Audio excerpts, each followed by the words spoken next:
Hello guys, in this video I'm going to show you how to add lists to our board in the Trello app.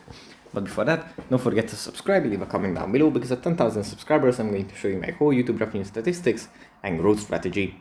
So without further ado, let's just jump right into it. First we have to open up the Trello app. And here it opens up in the boards, where we have our boards based on our workspaces. From here we have to select one that we want to edit. Let's say it's this one, the videos one. And here, as we open the board, there is an add list button at the top. We can just tap on this. We can name the list, for example, list 1, and then tap on the OK sign in the top right corner. Now we have some other options that we can do, but I will show you these in the next videos.